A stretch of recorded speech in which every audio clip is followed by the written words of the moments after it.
Welcome. Thank you very, very much for making the effort to come and see us, hear us talk this morning and come see my exhibition. This is the first time we've done a talk in the gallery, so this is a whole, as you can tell, it's a new experience for us, but I think really exciting. It seems like a nice opportunity to gather my friends and colleagues together, but also for you to perhaps hear about the journey the work's gone on, why I make it, how I make it. And I know that Nick, Katie and Geoff have got pertinent questions and observations, but I'm hoping that the talk is not just about my work, it's also really about painting.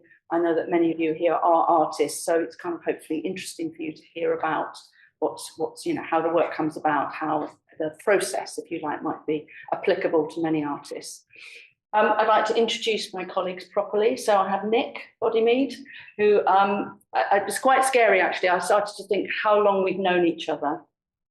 I won't say the number, but it was in the early 90s, I think. And I was fresh out of college, and it was the first time I'd exhibited in the Atrium Gallery Trail. I think the Gallery Trail was quite young at that point as well. And I think you, in the first or second year of it. I think so, yeah. And you came and sat down and had a cup of tea with me and chatted with me, and I was really in awe because it was like, what do you mean? Mum bought a painting. Your mum bought a painting as well, so that was kind of a good start. So yeah, and Nick, and I worked together. You taught at the studio for many years, so an esteemed colleague and friend. Katie, again, we've known each other for a very long time. Again, fresh out of college, I was invited to go and teach at Northbrook College, and you happened to be a diploma student. What course were you? Foundation, yeah. Of course, and we went and sat on the beach. Nick was my tutor. There we go. There we go. So we were sitting on the beach, and I just said to her, just close your eyes and paint what you can hear. And we got on really well. Yeah, I loved it. It went from there, really. So kindred spirit. And again, we teach together, and we love teaching together, as well as separately as well. And there, yes, our processes and our practice have kind of interwoven a lot over the last few years.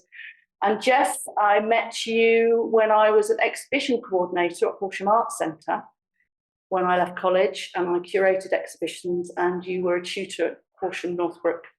And I remember going to have a meeting and discussing how we're going to exhibit some of your students' work. Right, that's a memory. I remember it all, absolutely. Yeah. I did, I was music. Yeah, so it's I first met you at Horsham as well. Yeah, so it's really wonderful, and so it means that not only have we worked together as tutors, but we know each other's work really well, and I think our practices overlap quite a lot, but they also differ in interesting ways. This exhibition came about quite spontaneously, actually. I was almost pushed by people saying, look, come on, Emily, you've got all these paintings, put a show on. And I've been reluctant for a long time. I don't know quite why. I think I was somehow waiting for the right moment, or the body of work wasn't finished yet. And I thought, just do it. And it's turned out to be a very helpful process. Exhibitions always are, because it enables me to see my work and see it in a clean space, but also see the relationships between the work and the journey, because often I feel that they're rather disparate, and they're obviously not. But also thinking of the title for the show was really good, and we'll discuss a bit more about writing. But walk with me, I think it comes from the idea of me being a teacher as well. I'm trying to sort of invite people into my work and really say that actually the subject matter, the content of the paintings is something we all experience. It is not complicated. Making a painting can be complicated, but actually my experience of walking through the landscape, the sensations, the sounds are really at the core of what I paint about, and making that language is the interesting bit, to kind of put it together. So hopefully, as you look at the paintings and as we talk, perhaps they become, I don't know, accessible, but perhaps you'll get the feeling back from them that I intended as I painted them. So Nick has very kindly offered to kind of be in charge of this talk. Maybe that's the wrong word. A light touch. So really, rather than that, we're not going to talk individually and do our own thing. It's really hopefully going to be more of a conversation about things that have kind of come up. Either they think about my paintings or just things that are in common. So I can, Okay, yeah, I can shall we start? yeah. I thought we'd start off initially by talking about the idea of breath and painting, and how important breath is. Oh, it's obviously important, as Katie pointed out. Even I agree. I know Geoff does too. But for Katie and Emily, breath is a kind of extremely important part both of the production of the work, but part of their teaching. And I wonder whether there's any way that you could talk perhaps about a specific painting in relation to the notion of breath. Okay. There is a painting, which again, I don't know whether Luke needs to do it right now, but there is the big paintings, if you like. So the one behind us, and there's another one on the other side of the gallery. Breath. Well, the scale of the painting means that I actually physically have to, I'm sort of doing these movements, having to kind of get myself limbered up. Often when I'm making the work, I almost rehearse it in the air. So there's a kind of Tai Chi movement. I have to calm myself with breath.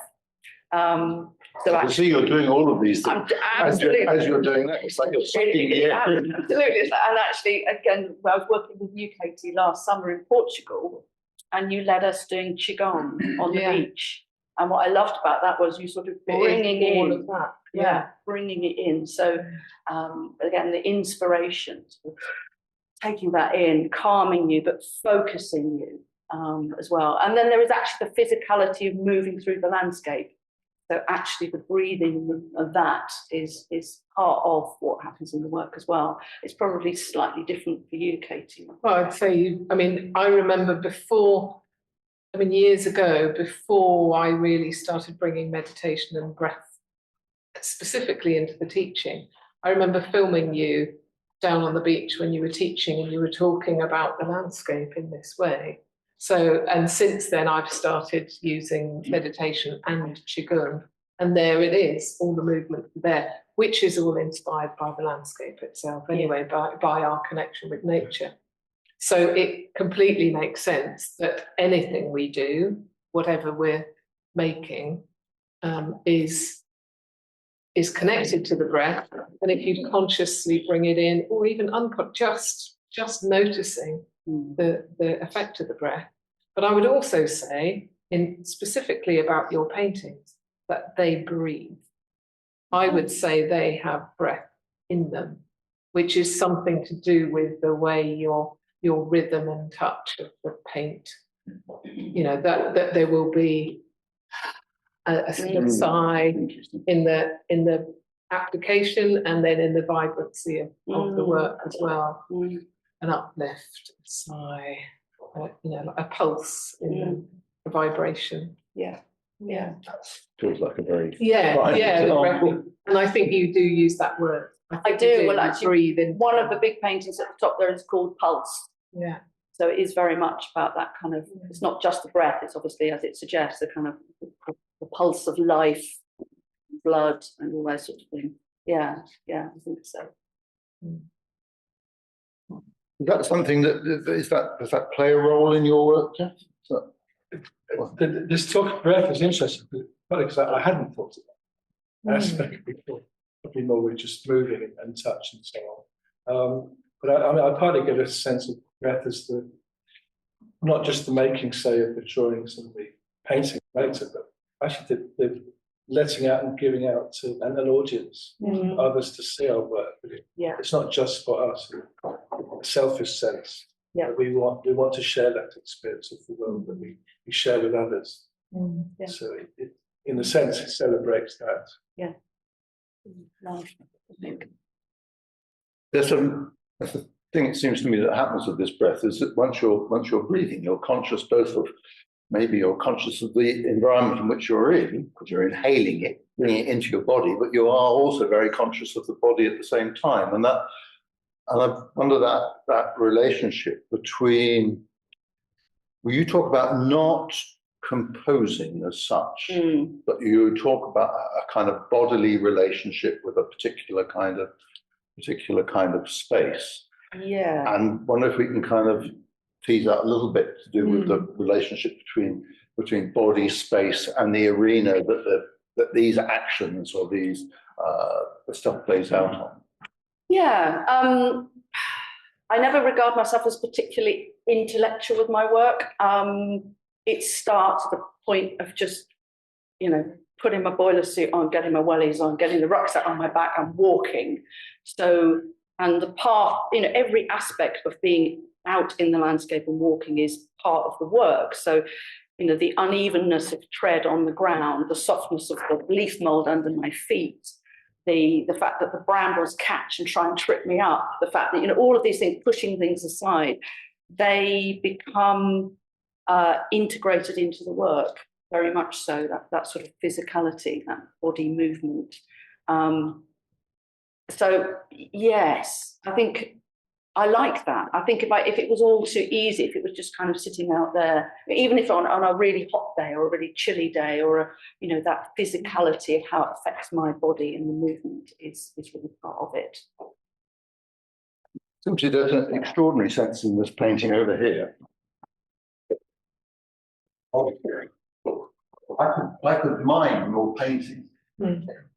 I could go through this. I could recreate the action, produce that painting, and where they took place, whether they were down here or up here, whether they were scrubbed, whether they were scratching across the surface. Yeah.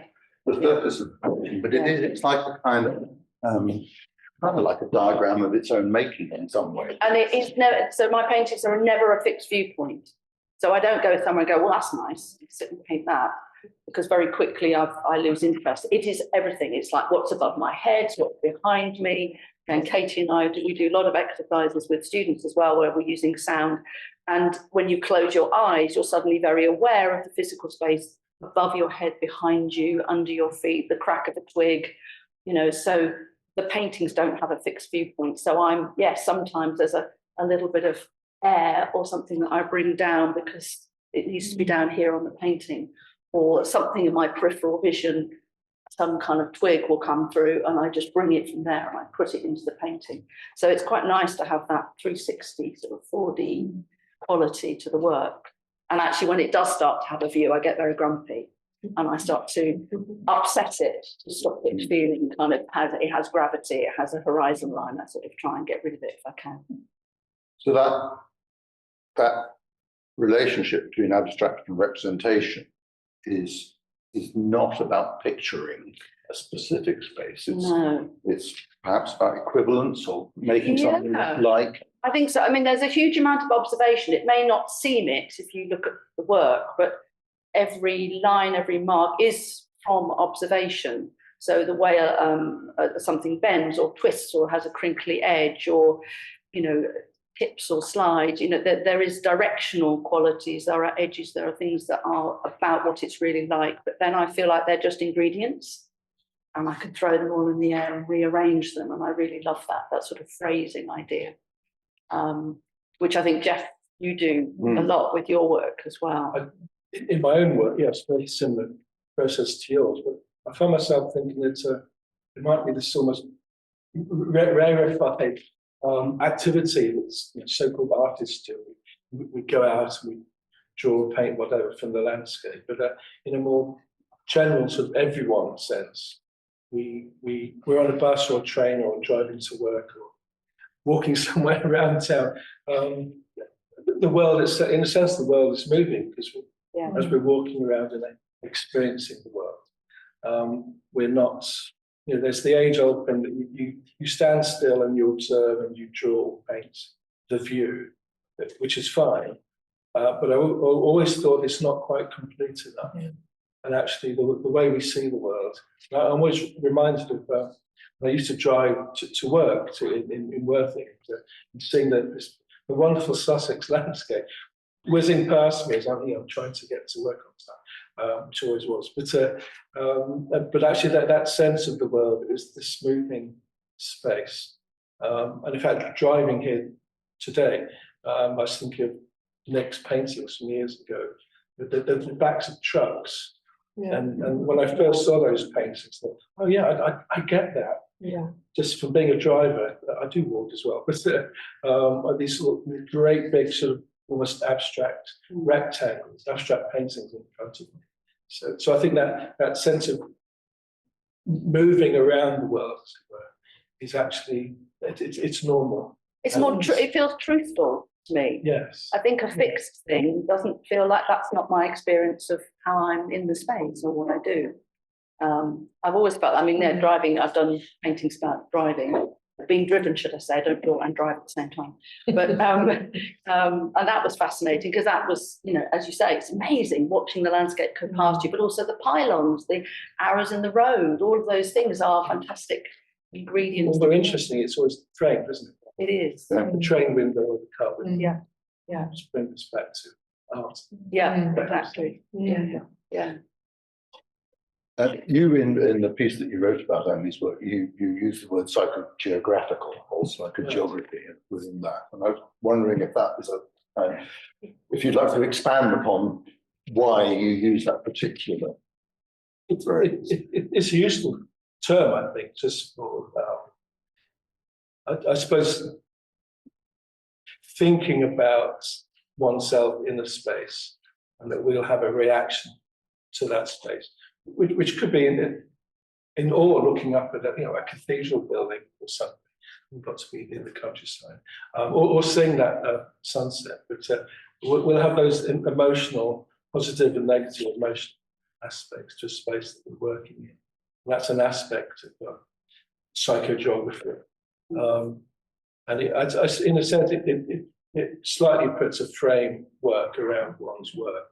But I wouldn't want to be too tied to theory, but more of discovering how one works, or how one works in the space. It seems like quite a useful word, even if one doesn't think too much about the theory of the issue and how is our psychology affected by where we are in the space or the place that we're in some way. It has to be, doesn't it? And it kind of has to be.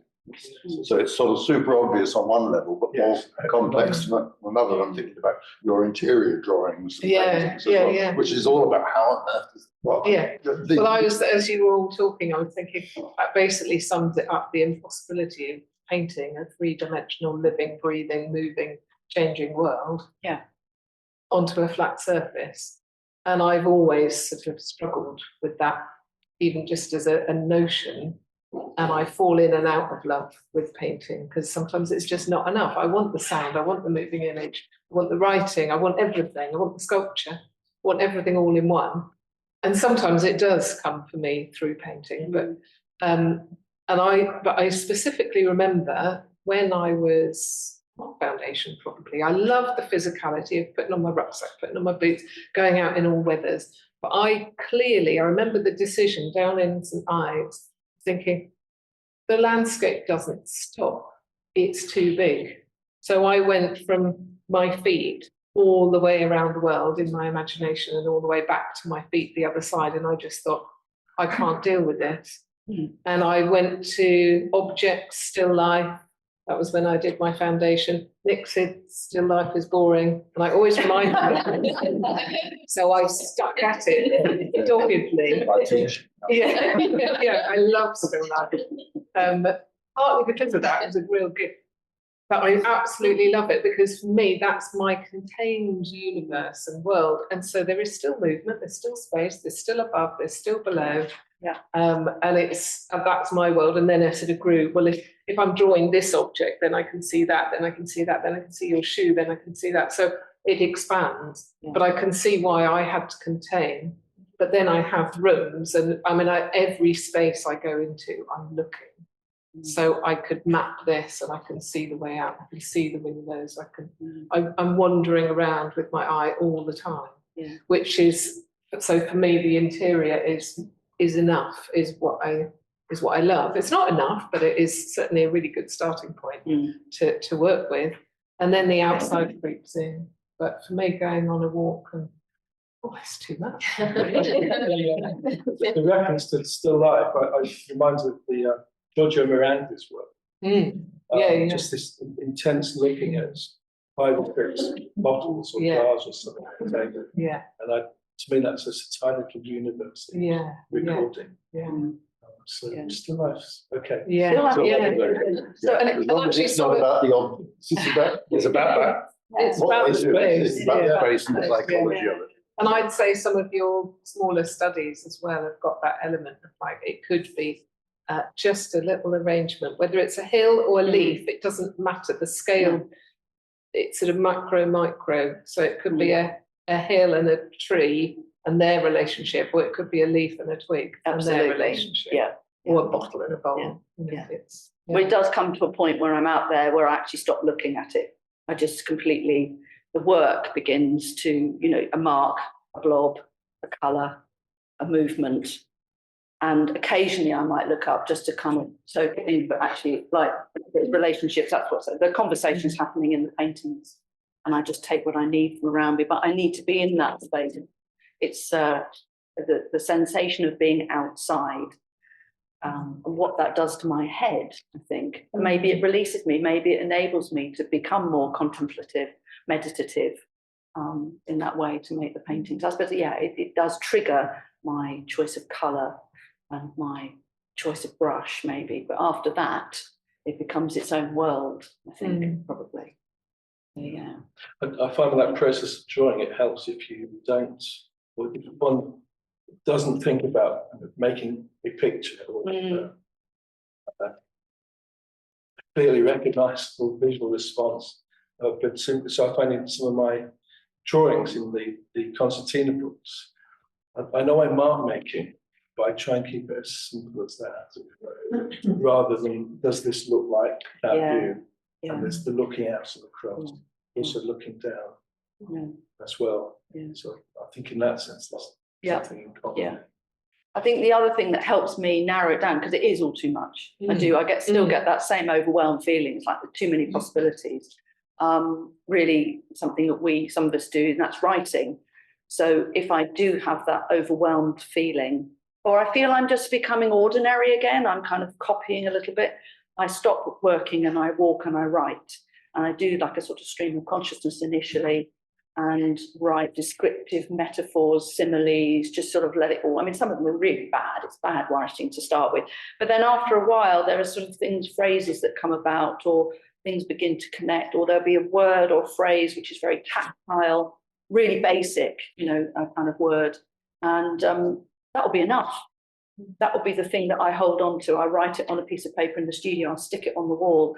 And then my response, my conversation is always coming back to that word, that phrase. And lo and behold, quite often the subject begins to come, the feeling of the place, even the look of the place comes just from having focused in on a phrase or a word, which is really powerful. And, and then I sit and I write about the paintings too while they're in progress. To help me look at them with fresh eyes. So it's interesting, this use of words, it also helps me see the landscape better. So it's a very extraordinary process, the writing, singling something out, homing in that way. It doesn't tie me down, it somehow releases me to be more inventive, more tactile with what I'm doing. So when you've made drawings out there, do you take them back to the studio to make the paintings? I do, I very rarely paint outside anymore. I used to in my youth, my energetic youth, I used to drag 8-foot canvases into the woods and paint on them. Like madness, I don't know why I did it. But now I make drawings. Often the best drawings are actually really tiny, just pencil, oil pastel, something like that, or ink. And then I go back to the studio and I do drawings of the drawings, drawings of those drawings, paintings of the drawings, until I'm revved up, basically. Again, there's a physicality of it. I have to psych myself. I'm sort of winding myself up to paint, rehearsing in a way, but not to produce the same thing, but to kind of get the moves, like a dance in a way. It's like that sort of movement.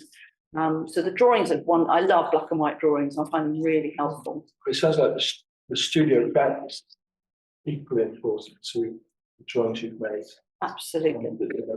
Yeah, absolutely. Yeah. It takes a surprisingly long time to be ready to make the paintings. Sort of, there's often when we're teaching, there's often an impatience. People are going, well, I want to start paintings again, but you're not ready. The language isn't there. And certainly that's the case for me. You raised the issue of time, and you told me earlier the painting has been going on for 4 years. Yeah. And I'll talk a little bit more about this notion, because that's, to me, that's inconceivable. My best big paintings take about 2 hours, and so the idea of God, I wish. again, they're all the ones that are complete rubbish that get thrown away. Yeah. So that's just that different speed. And I know Yeah. you work quite quickly, and you I stop work- quite early, so Yeah, you're yeah. quite Yeah. quick as well. So speed Yeah. innovation. Yeah, so it's a part of it's just dogged determination, actually. It's cost me 300 quid to buy the canvas. I never lost it. But no, there's more than that. It's how is it? It's so yeah, this particular painting, which again I really, really love, there were various stages where it started well, it had all the right beginnings. And people made nice comments, which isn't always very helpful because it suddenly felt like it arrived too quickly. It also looked like something I already knew about. So I just put it to one side and I did other work. And then I did the painting over there, which Luke sort of came around to a few minutes ago. And The green. yeah, the green painting. And that did take very little time. I mean, I might have spent a couple of days, but not working solidly on it.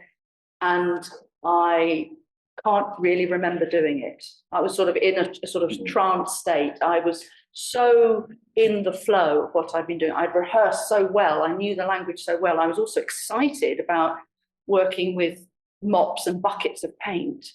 This was really new for me. It's a bit scary, a bit dangerous, so I was whopping and playing. And it reached a point where it suddenly felt really good.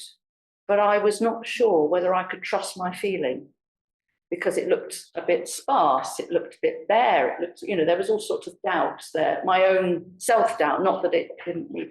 So I left that painting for about 6 months and I had to stop myself working on it. I had some helpful advice from John, who's watching on Zoom today. He said, "Oh no, Emily, it feels really airy, really airy." I go, "Oh, does it?"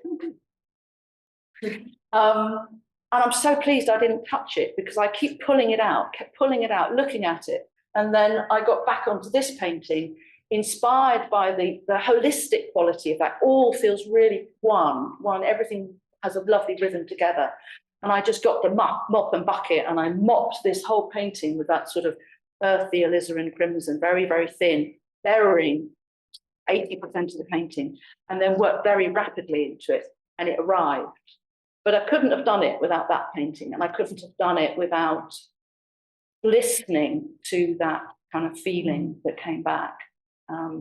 Yeah. And it is the pauses in between, which are inflicted by work commitments and other things, but also I think are necessary or have become part of that process, haven't it? Rather than in the woods as a youth, non-stop for 6 months. Yeah. It's the pauses in between is breathing space. It is. Is the not doing. Yeah. Is the time to really see what's happening instead of being. I mean, I would say your sort of emotional reaction to your work has also calmed down in a good way. Definitely. Rather than being sort of like change, because you could have 1,000 paintings. I know. All sandwiched on top of each other, and actually to give yourself that space. Probably also having that beautiful studio space as well, where you can leave things alone and stand back. So there's space and time, there's pauses. Yeah, definitely. I mean, that seems to me to link to stopping and trying to not try too hard, which is a trap that one can fall into. I certainly can in overpainting. So I now try and stop at what feels like 80%. Maybe this is dip down a little bit later on. But that taken years to get to that. Yeah, there's a lot of faith, trust, and experience. Which I think that's. Somebody said to me, a student said to me, I think I was pulling paintings out that I was in the middle of doing, and I said, these woods that I'm working in now are where I grew up as a child, where I played, where I made dens, where I did my degree show. All my paintings were done about the post-hurricane experience. And they said, oh, does it seem a bit strange to go back to that same location and work? How does it feel? And I said, actually, it feels really good. It feels like I'm meeting my 21-year-old self again, but with the knowledge of a 57-year-old, but the experience of painting and more courage. Really, the values I had, what I felt, which, you know, going through college is like, oh, you don't want to be painting landscape. That's very passé. You know, all those things that are said to you. Well, that's what you hear, whether that's what really the tutors are telling you. But suddenly my conviction about what matters, what is important, how I feel, that is enough for the paintings. It's more than enough. So that painting there represents that moment of finding my own voice, going, that feeling is there, I think, definitely. Peter Fuller had this idea about stopping a painting at the moment it came into being. So you work your materials and suddenly you go, oh, it's just become something. It's become something more than the sum of its parts, and it's in that kind of transitional phase, becoming something else. And you don't have to stop at that one. You might find another point in that process that equally raises that up. But what he posited it as was an act of generosity to stop at that moment, because it takes the viewer to the same point. The viewer says, "Oh, she's done that, she's done that, she's done that, and then it's done this."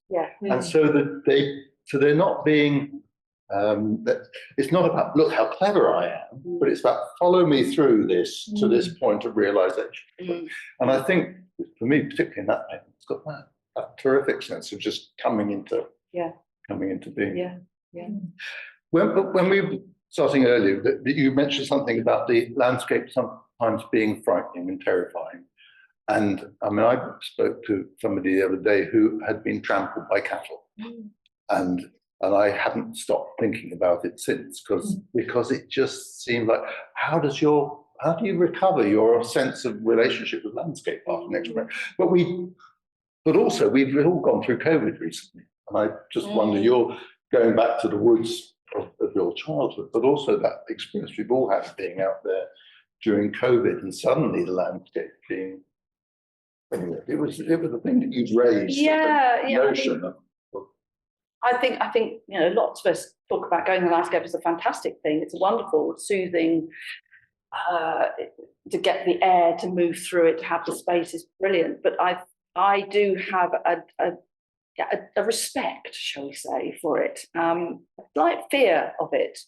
Not that I'm squeamish, but you know, there are some paintings done last summer, and it was a hot day, and I had to go long sleeves, Wellington boots, insect repellent, the whole works, out into the woods like this, and then I had to brush the ticks off me when I came back to the car. So it's like, this is not a romantic, wonderful, peaceful activity or location to be in. Nature basically wants to get you. It would rather I was compost, which, you know, I'm far more used to it if I was rotting there and feeding the ground underneath me. And I think that's really important. I like that. I quite like that edge to it. I want that little bite. I mean, when I was working with Portugal paintings as well, I was finding colours, and I didn't want them to just be dual light. I wanted the colours to bite.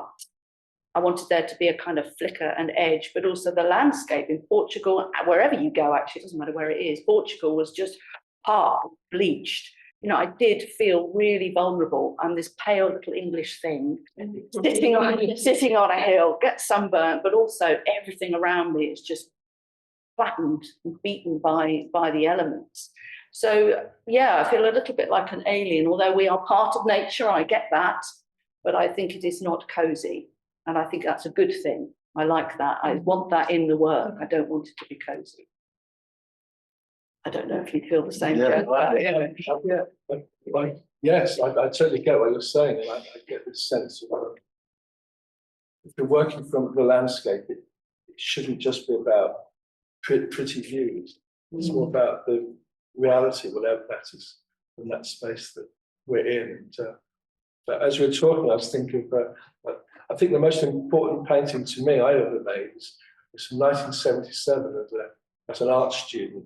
This tiny bit of woodland in Shrewsbury, and in a space where no one goes, because it's on the corner of a very busy road, quite a dangerous road, and we would go there as children on our bikes, but this little space that was almost wouldn't be on a map. It was so unimportant, and it's the most significant space to me as a painter.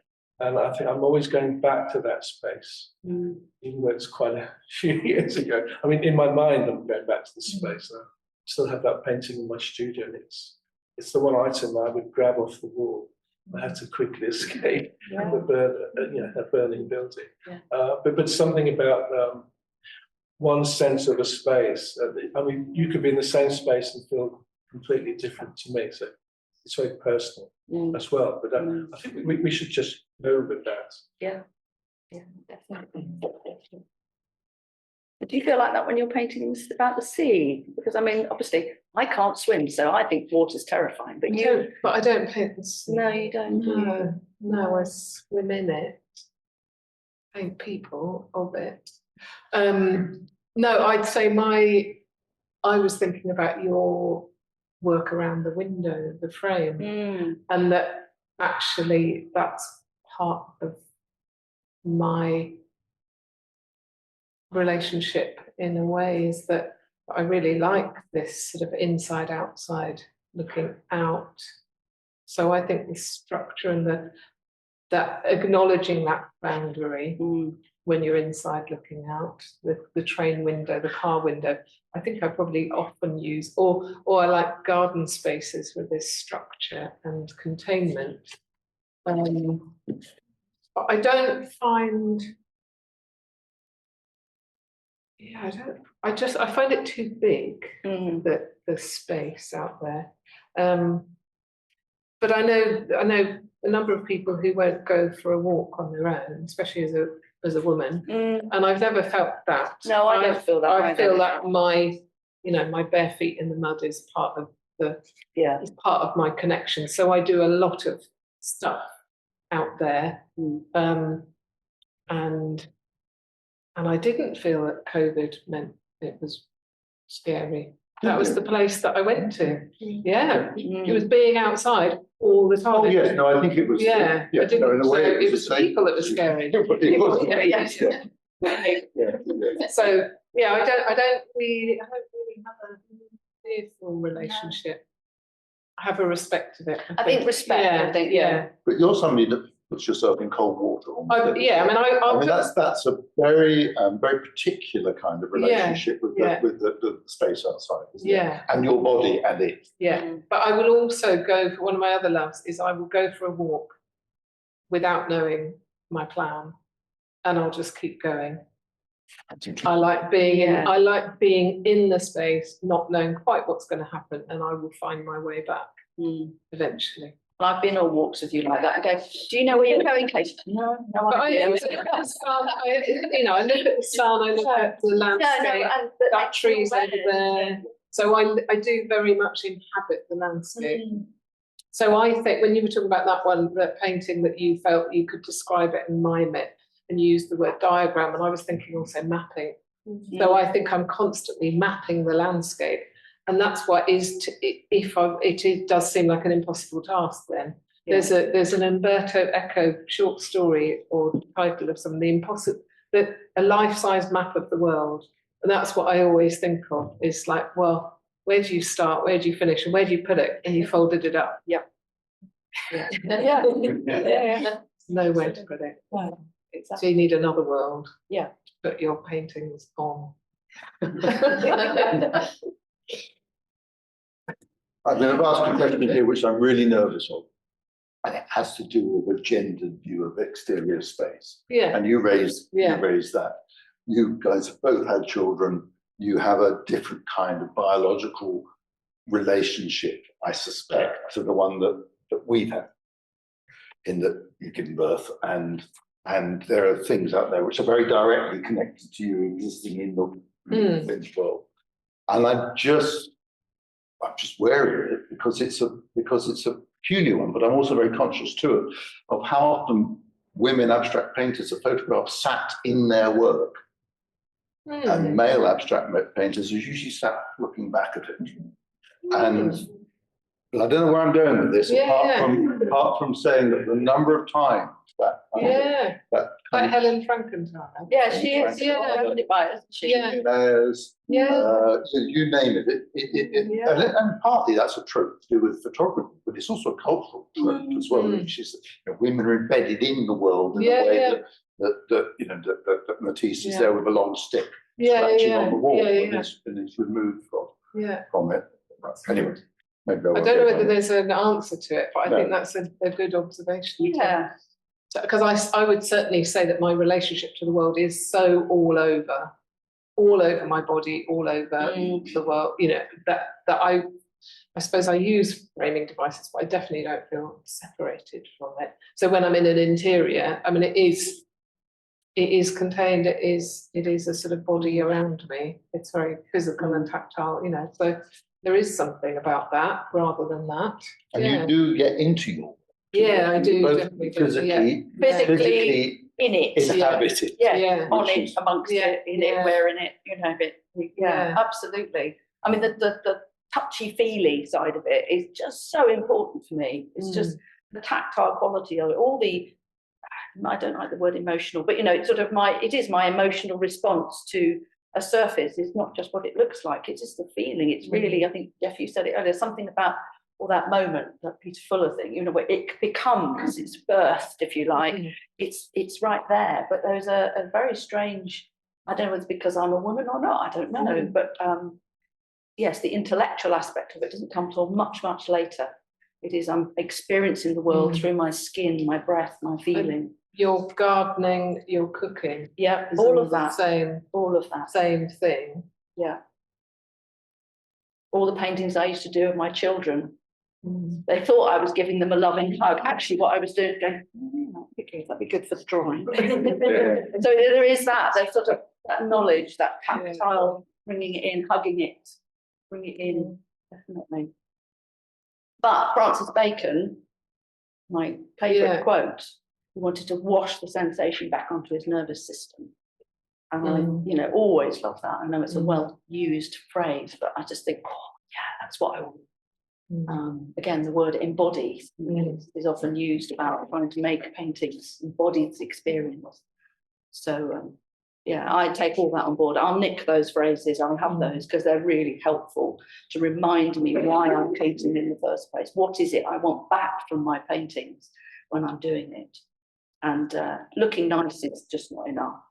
It has to embody, it has to have a physicality, it has to, I don't know, be slightly uncomfortable, a little exquisite tension somewhere, be like, you know, a bit like the landscape, a bit like my experience of living, really. I was sounding like the term inscape. I can't remember where that comes from, but it's that we take in what we see.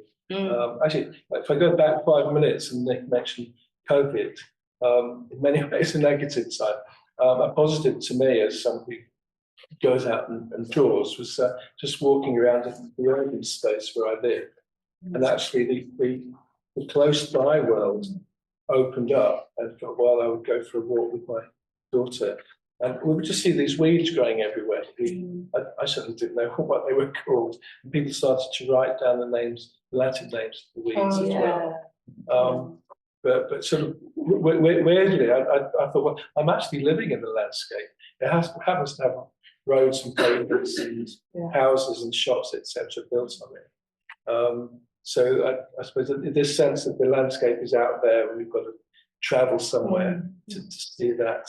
You know, go to Devil's Dyke, which we must do. But actually, we might find that we need to realise we're living in the landscape, where even if in the middle of London. Yes. Yes. I mean, I was just thinking that what you're describing there is that you're going out on this daily walk and you're seeing this stuff, and this stuff becomes an inquiry, doesn't it? In some way. Because you know, I'm kind of conscious of this as a long-term kind of art school teacher. What's your inquiry? I like to make paintings, but there is something else, isn't there? There is this kind of the sense of there being, you know, the way you describe your kind of immersive experience.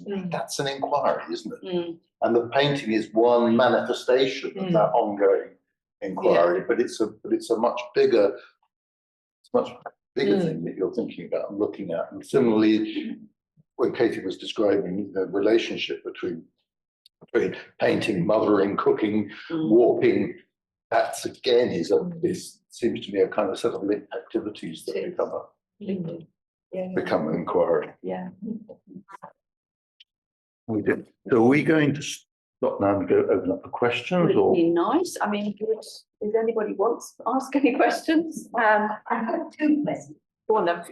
The first is, it's the first time I've seen your work in monochrome.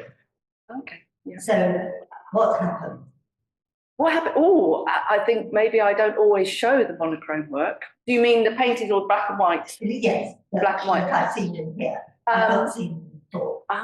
So no, I'm always drawing. I love drawing. I think some of the pieces of drawing I put in here are very important because they really were instrumental in creating the language for the painting. So they felt like, from a curating point of view, it felt really helpful to put them in. But I just love drawing as a final piece of work as well. And the drawings have a painterly quality to them. So the way that I draw often with black ink and all that, so that they are not just, I don't do sketching. They are sort of, again, sort of rather. Well, that certainly comes through. Yeah. The second question is, you're in the landscape. Do you use other senses like hearing? There's a wonderful exhibition by Maggie Handling in Pallant House at the moment, where she spent the night in a Sussex woodland listening to a nightingale, and the paintings about that in gold on black are just amazing. Yeah. You can almost hear it yourself, can't you? Yeah. No, I was aware that exhibition's on. So the It's black. worth looking at. Yeah, so there's two drawings of mine, one up far end and one upstairs, and they were begun. I took piles of paper in the woods with me. It wasn't quite the dawn chorus, but it was pretty early, and I laid them all out and I started them, and they were started by listening to the dawn chorus and the cuckoo. And then I brought those ink drawings back and I developed them with the white chalk and the white oil pastel on top and wove other language on top. So yes, sound plays a big part for Katie and I when we're working in the landscape. For all of you, or not? Certainly, yeah. It's I wouldn't say for me. No. Okay. yeah, but it is another ingredient as important as the observed. Definitely, yeah. Thank you. Yeah. Anybody else? Yeah, Fanny? Wondering how your emotional response to the landscape relates into colour. So yes, I'll repeat that. So Sally's just asked, how my emotional relationship to the landscape feeds into colour. A lot, I think, is definitely the short answer. Temperature as well. So actually conveying temperature with the colour, but the Portugal paintings, the little tiny paintings that I made last autumn were, and this is sort of difficult really, my lovely sister lost her husband in November, and leading up to that time between going to Portugal from when he was ill and going to Portugal, I was going over to see her a lot, and sadly he died in November. So I went to Portugal very much feeling sad, the loss, but also this kind of love of life, the preciousness of it. So these small paintings became precious jewels, and the colours that were chosen had to vibrate and have a life at a pulse again. So I boosted the colour. I was pushing and pushing and pushing to get that kind of vibration and that life and that jewel-like preciousness of the colour, most definitely.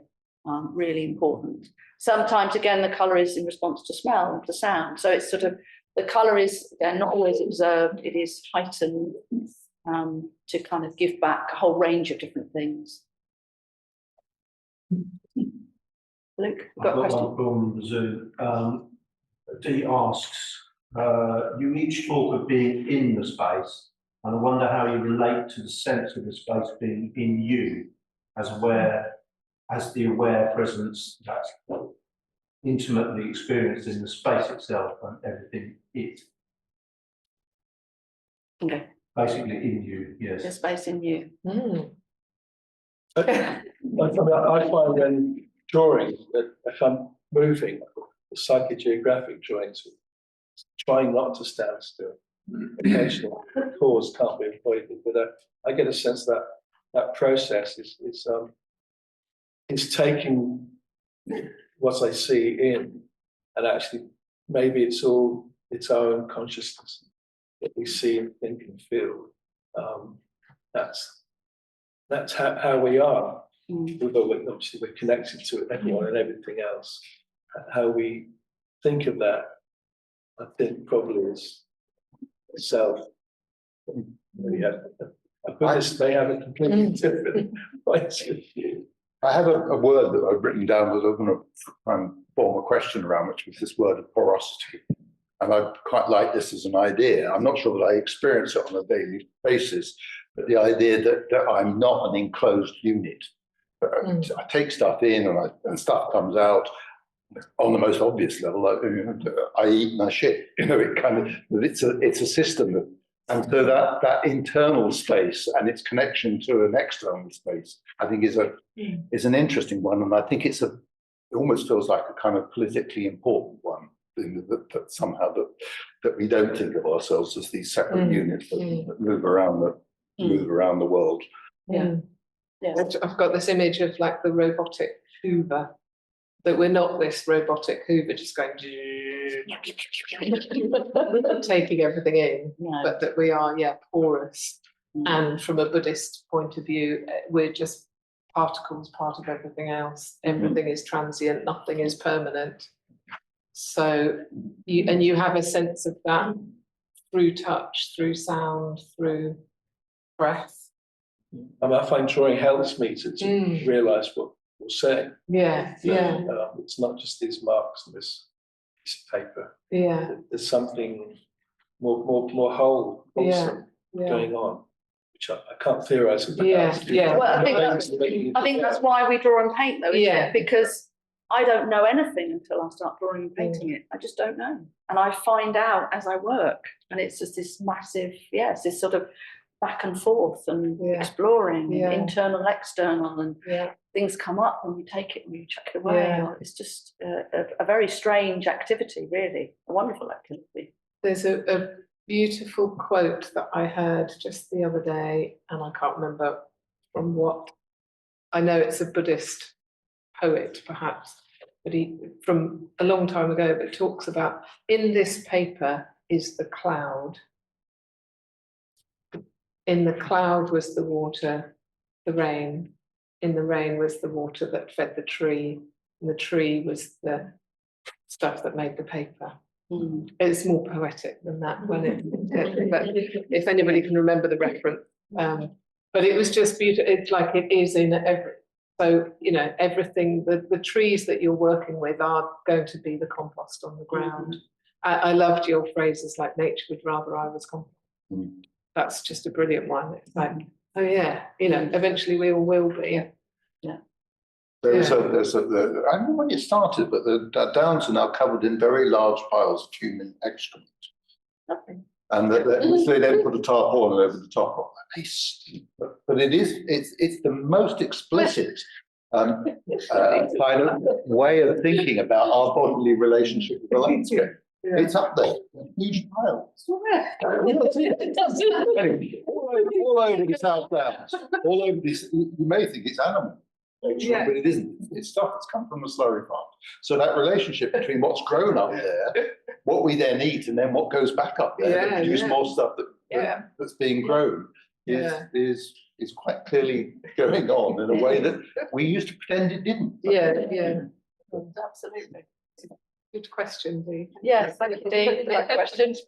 I'm conscious sometimes that these things that we feel we have to have a question, but sometimes it's okay to have an observation as well. And it takes the pressure off. So feel free to comment. If you want. You referred to your jewels from your Portuguese style, but you use those same jewel-like colours in most of your colour works, like that piece behind you. That didn't result from Portugal. No, it didn't. It didn't. And yet it's got this sense. I do love colour. I mean, the power of colour is extraordinary. and light. So just, I mean, this is just an art thing. If you love painting and you like paint, you start to kind of deliberately make things sort of kick and fizz and shimmer. Yeah. But it is in nature as well. So, you know, on a dullish day, going for a walk in the woods, it's like things are internally lit. So spring, you know, just those, again, buds of green, they're electric. And maybe it's just my eyes, maybe the way I look at things. But, you know, so you're, again, as an artist, you're grabbing at that, or just playing with the alchemy of paint to suddenly animate what's happening on the painting to make this kind of three-dimensional, spacious, whatever it does. You use whatever tricks you've got, not tricks, but, you know, use whatever tools you have to make that. But yeah, I love colour. It's a very powerful thing. Related to that, Emily, about colour, do you sort of find the colour, you know, on paper to the side or something before you apply it? How do you know that it's the right colour? Because often the marks are obviously having to be made confidently. Yeah, I mean, I do a lot of studies before I work, but that doesn't mean to say I'm still not improvising on the main paintings. It's a lot improvised. A lot of it is improvised. So I do a lot of colour mixing, but I wish I could say I had a wonderful systematic process. If you saw my palette, I mean, Katie just sort of looks away when she looks at my palette and my brushes, and it's just carnage there. You know, deciphering and remaking colours is a nightmare. So I just, yeah, I'm watching and responding and, you know, improvising on the paintings all of the time. Yeah, that's how I do it. But you can ask, when we're teaching together, if anybody asks me a question about colour, I just say, talk to Emily, because I could spend half an hour trying to work out, oh, a bit of this, bit of that. Again, with not much of a system, but you could do it like that.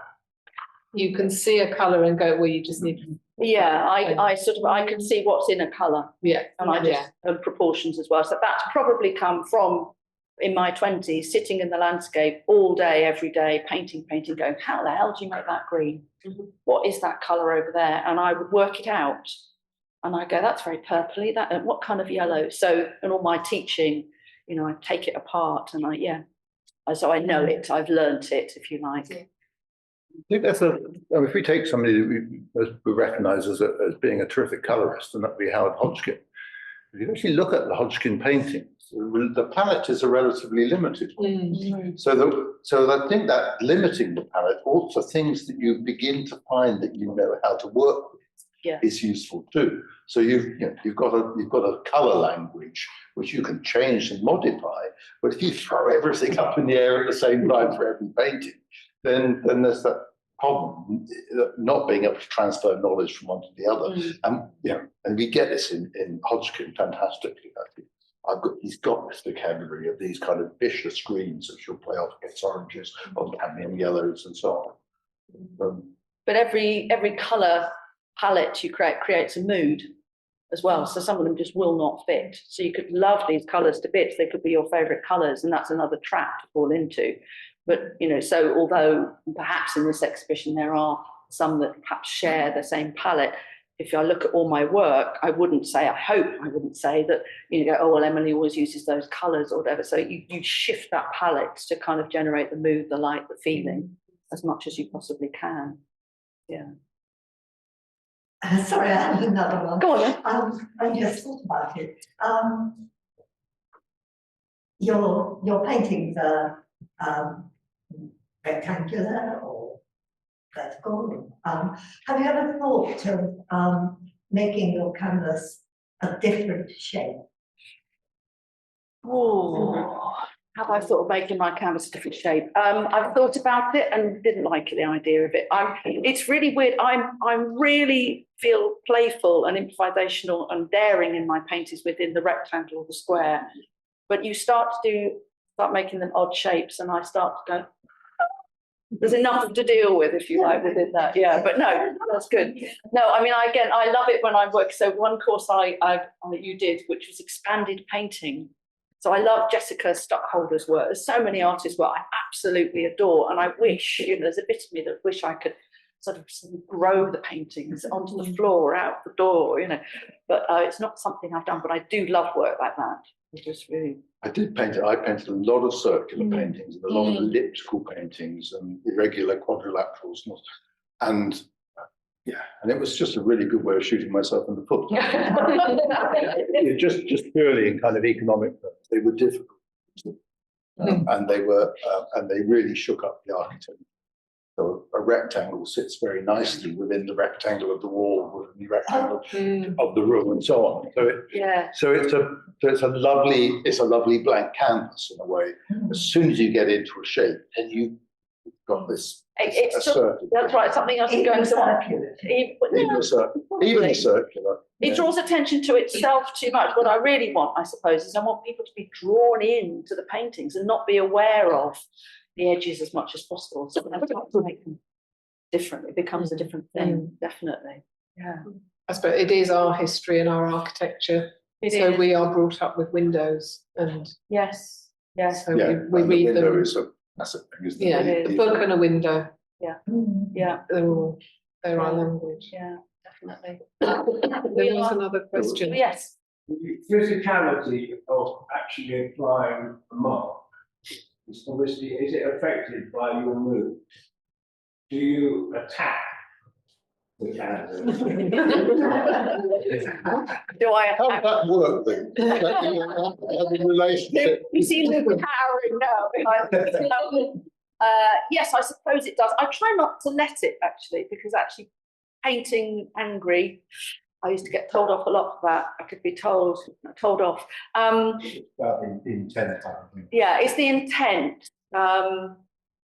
So this painting is called Dig Deep, and it's an instruction to myself rather than literally dig, although you can read it into that as well. And just sheer the practicality of it, you know, I have to be. I remember at one point I was doing 8-foot by 4-foot paintings. I had to go and get fit because the effort of making the mark, to have the purposeful mark, the no hesitation, all those things, to make it actually sit and work, it required a physicality to it.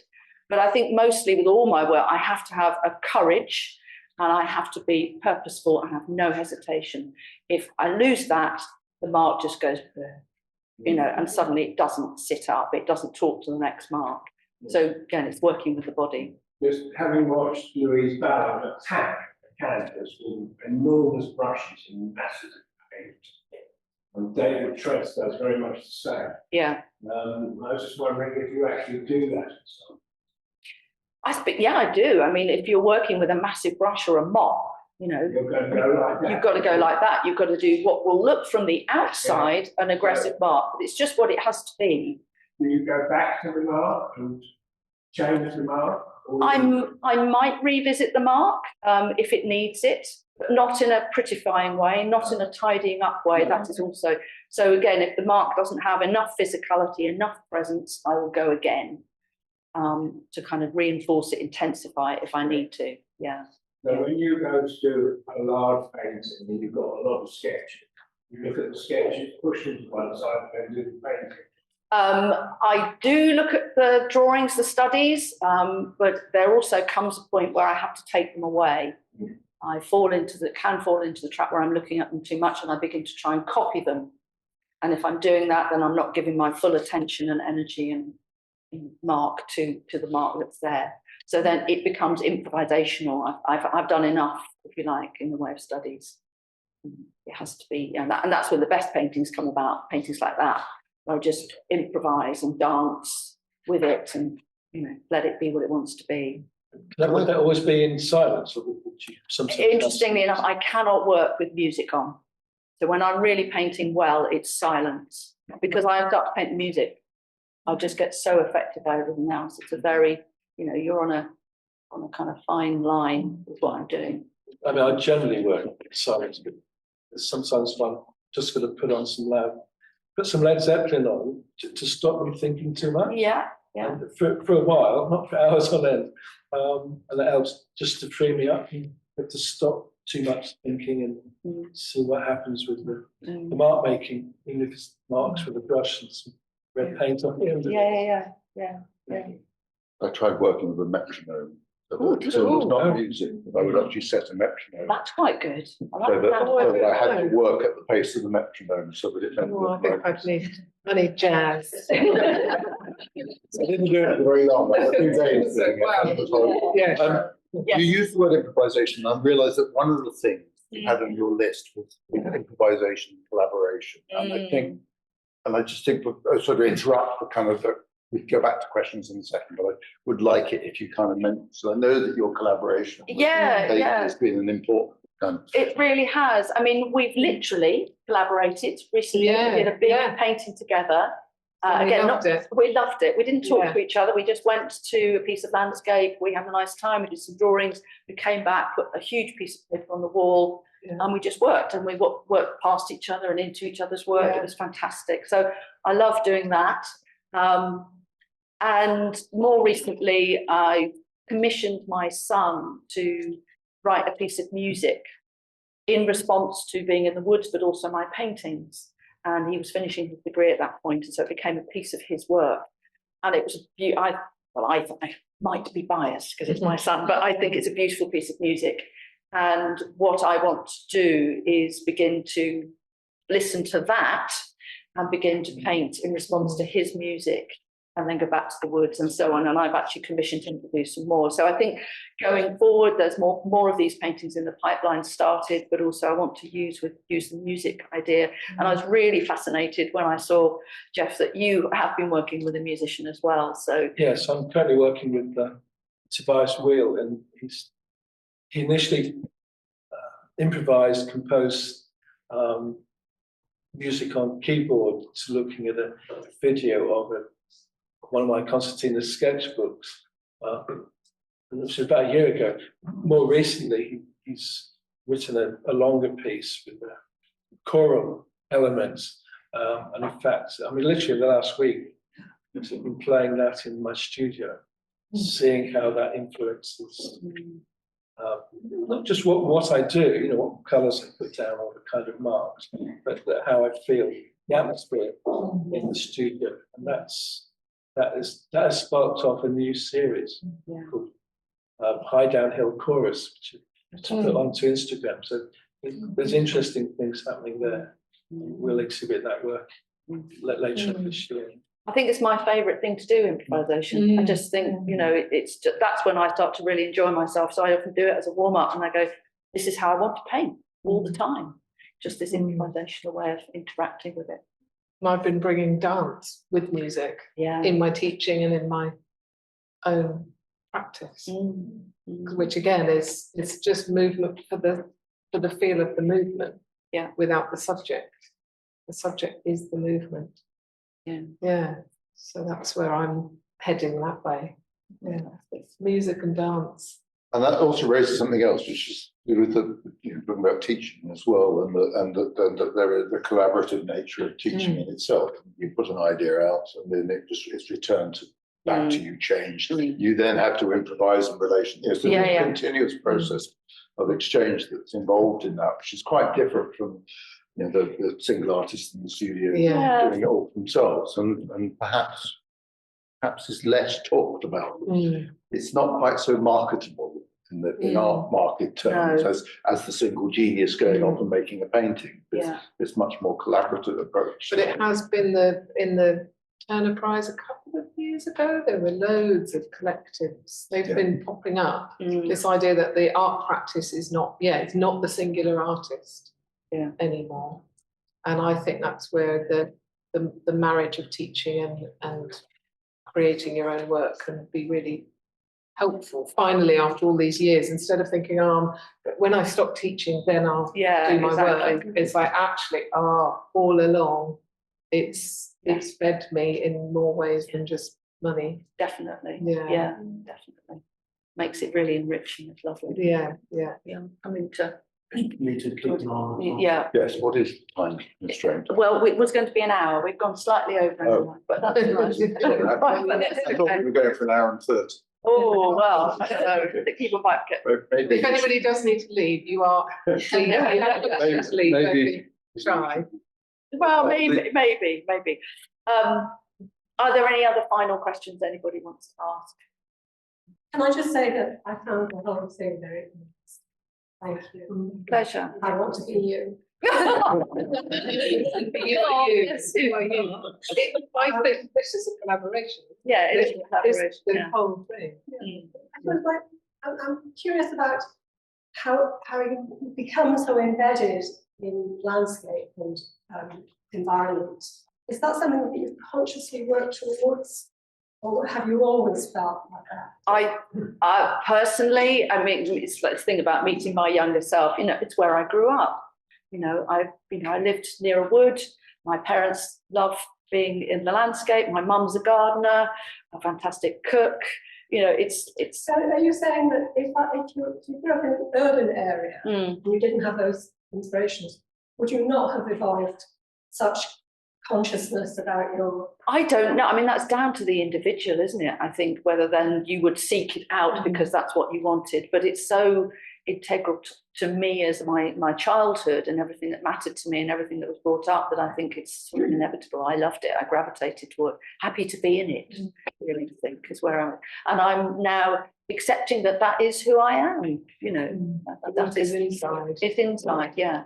Absolutely. But also something very interesting has happened in the art world in the last 30 years as well. So if we go back 30 years ago, all the kind of interesting work appeared to be being done about the body. So it was all about gender, it was all about abjectness, it was all about sexuality and so on.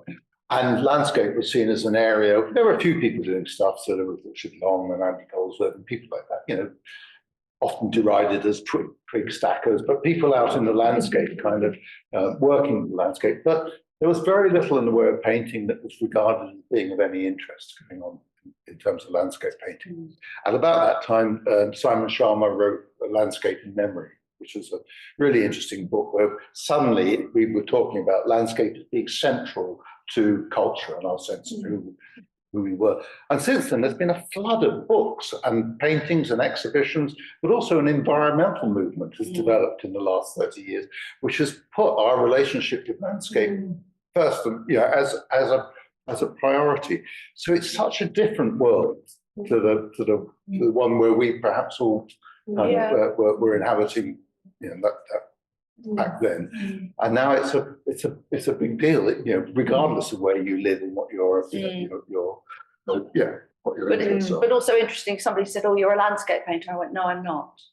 I'm not a landscape painter, because these are not just about, you know, it's about so much more than that. You know, it's still about the body, it's still about life, it's still about many other things. So using the landscape as a trigger, as a metaphor, as a space to be in, to allow everything to ferment and come out. Use it. Yeah, good. Is that a good place to end? Yeah. Well, thank you so much for listening. I hope it has been interesting. Thank you everybody on Zoom for sitting in. We have recorded this talk as well, so if somebody wants to listen to it again, you can let us know. In case you haven't mentioned it, but anyone on Zoom who does want to type in an answer, Yes. or any of you, you know, there's more time afterwards for informal questions. Yeah, please. And anyone on Zoom can email us in. Yeah, and we, And we will endeavour today, tomorrow, we can try and answer. Bit of homework. Bit of homework, yeah, we'll do a bit of homework. You don't need to do it. No. And I, you know, I really hope actually, because I will be curating more shows in this space. I love it as a space. I love curating. You know, it'd be nice to hear if you think this has been a good idea. I think I think so. Yeah. I actually really enjoyed it after being really nervous. Yeah. But no, I like our colour coordination as well. I know it's very We get good. the brown memo. We got the memo. Yeah,